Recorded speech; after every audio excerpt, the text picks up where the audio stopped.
তো হাই বন্ধুরা, এই ভিডিওটিতে আমরা দেখব ইআরপি সফটওয়্যারে অর্থাৎ এনএলপিএস যে সফটওয়্যার রয়েছে প্যাক্সের, সেখানে সেভিংস যে মডিউল রয়েছে সেখানে আপনি কিভাবে টাকা উইথড্রল করবেন সেভিংস থেকে, ঠিক আছে, ক্যাশে।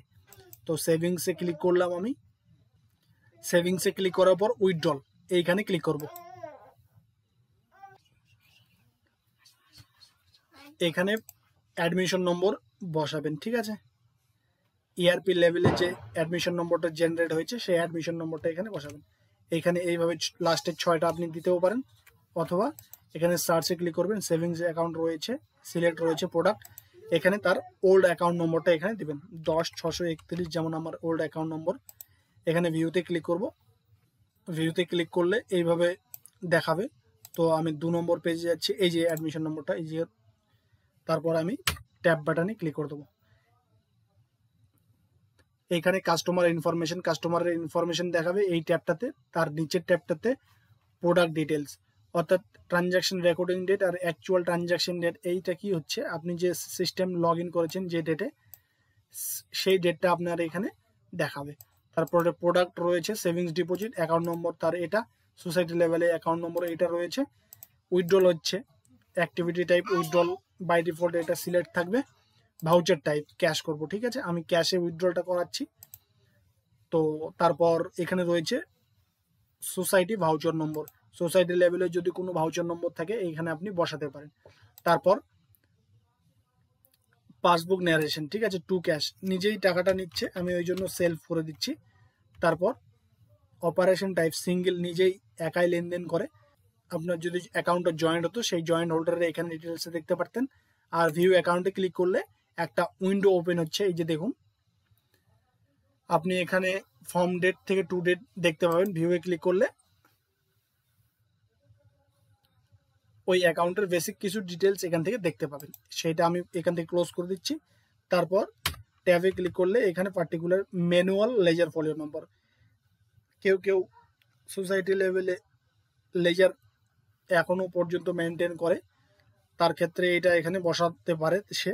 তারপর এখানে লিমিট অ্যামাউন্ট, ঠিক আছে, এখানে তার ব্যালেন্স কত রয়েছে এইটা এখানে দেখাবে। তারপর এখানে সে কত উইথড্রল করতে চাইছে এখানে আপনি সেটা বসাতে পারেন। আমি 10,000 টাকা করে দিলাম। আচ্ছা, একটা জিনিস এখানে অসুবিধাটা হচ্ছে কি, এখানে আমি 10,000 টাকা বসাচ্ছি, এখানে ব্যালেন্স তার শো করছে না, ঠিক আছে। একটু আমরা এই ট্যাবটাতে দেখব, যেমন এইটাতে আমরা এখনই দেখে নিচ্ছি। দেখুন, এখানে অ্যাডমিশন নম্বরটা বসিয়েছি, বসানোর পর ট্যাবে ক্লিক করলাম, এই যে লোডিং নিল পেজটা, এখানে তার ডিটেলস দেখালো আর তার অ্যাকাউন্ট নম্বর আর ব্যালেন্স কত রয়েছে দেখুন, 23,996 টাকা এটা এখানে দেখাচ্ছে, ঠিক আছে। তো এটা কিছু সমস্যার জন্য একটু আপডেট হয়নি, এটা নিয়ে নেবে, অসুবিধা নেই। তারপর আপনাকে সেভ বাটনে ক্লিক করতে হবে। এইবার আমি তো এখানে ক্যাশ উইথড্রল অ্যামাউন্ট বসালাম। আপনার হয়তো এখানে প্রশ্ন থাকতে পারে যে ক্যাশ ডিনোমিনেশনটা চাইছে না কেন। এই ফাংশনটা আমি আপাতত বন্ধ করে রেখেছি, কারণ এখানে প্রচুর এন্ট্রির ব্যাপার আছে, তাই শর্টকাট করার জন্য। তো এই ডিটেলসটা আমি একটা পরের ভিডিওতে সুন্দর করে আপনাদের দেখাবো।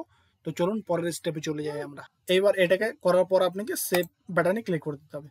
তারপর কারেন্ট ট্রানজাকশন 10,000 দেখাচ্ছে, ইয়েসে ক্লিক করে দেবেন।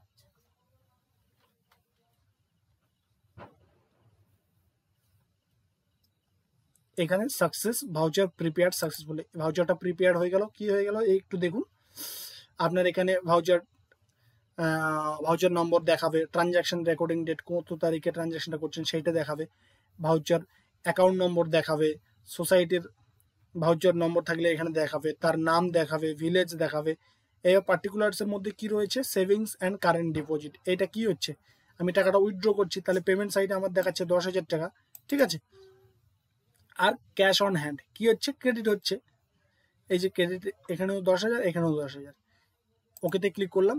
এবার চলে আসবো আমরা কি করব, FAS, ঠিক আছে, ভাউচারটাকে প্রিপেয়ার হয়ে গেল। এবার পাস করব। আমি আগে একটা ট্যাব খুলে রেখেছি, আপনারা চাইলে এখান থেকে ড্যাশবোর্ডে গিয়ে অথবা এখান থেকে FAS এ গিয়ে আপনারা করতে পারেন। তো পাস ভাউচার এখানে ক্লিক করলাম। পাস ভাউচারে ক্লিক করার পর ভিউ এইখানে ক্লিক করে দেবো। এইখানে দেখতেই পাচ্ছেন সেই 10,000 টাকাটা দেখাচ্ছে, এখানে সিলেক্ট করে নেবেন। এইটাকে সিলেক্ট করলে ডেবিট সাইড দেখুন, সেভিংস অ্যাকাউন্ট তার ডেবিট হচ্ছে, নাম তার রয়েছে এখানে, তার অ্যাকাউন্ট নম্বর রয়েছে এখানে। আর ক্রেডিট সাইড কি হচ্ছে, cash on hand, cash on hand credit হচ্ছে আপনার, আর অ্যাকাউন্ট নম্বরটা এখানে তার রয়েছে। এইটাকে আমি কি করে দেবো, পোস্ট করে দেবো। ঠিক আছে, কিছুক্ষণ আগে দেখাচ্ছিল যে আমার ব্যালেন্স ছিল না, পোস্ট করলাম, পোস্ট করে যদি পোস্ট হয়ে যায় তাহলে আমরা বুঝে নেবো যে এটা একটু সমস্যা আছে, বুঝে নেবো না, এটা সমস্যাই ছিল। পোস্ট করে দিলাম। এই যে দেখুন ভাউচার পাস্ট সাকসেসফুলি, অর্থাৎ ভাউচারটা পাস্ট হয়ে গেল। ব্যালেন্স ছিল, এটা কিছু অসুবিধার জন্য ব্যালেন্সটা আপডেট নেয়নি, যেটা আপনাকে আমি এখানে পরের ট্যাবটাতে দেখালাম।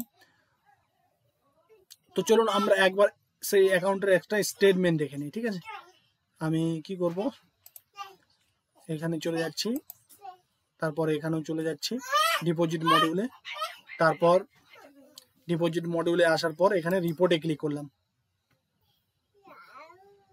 স্টেটমেন্ট অফ অ্যাকাউন্ট এখানে ক্লিক করব, তার অ্যাডমিশন নম্বরটা এখানে ক্লিক করব, দেব। দেওয়ার পর এখানে অটোমেটিক সেভিংস ডিপোজিট চলে আসবে, অ্যাকাউন্ট নম্বর এখানে দেখাবে, এখানে ডেটটা সিলেক্ট করবেন, আমি এই ডেট ফর্ম টু ডেট এইটা সিলেক্ট করার পর ভিউতে ক্লিক করবেন। এইবার দেখুন কিছুক্ষণ আগে দেখাচ্ছিল এই যে তার অ্যাকাউন্ট ডিটেলস এখানে দেখাবে, 2/4/2000 সেম ডেটেই একটা ট্রানজাকশন হয়েছিল, ট্রান্সফারে টাকাটা হয়েছিল কত, ডিপোজিট হয়েছিল কত, 23,996 টাকা, তার ব্যালেন্স কত হয়েছিল 23,996 টাকা।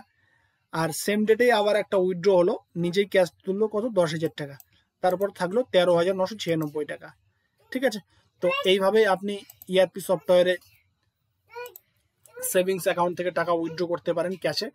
আশা করছি ভিডিওটা ভালো লেগেছে, ভালো লাগলে অবশ্যই চ্যানেলটিকে সাবস্ক্রাইব করে সঙ্গে থাকবেন, আর বন্ধুদের সঙ্গে শেয়ার করবেন, লাইক করবেন, কমেন্ট বক্সে জানাবেন আপনার কোনো অসুবিধা থাকলে, আমি চেষ্টা করব উত্তর দেওয়ার। পরের ভিডিওতে আবার দেখা হবে, ধন্যবাদ।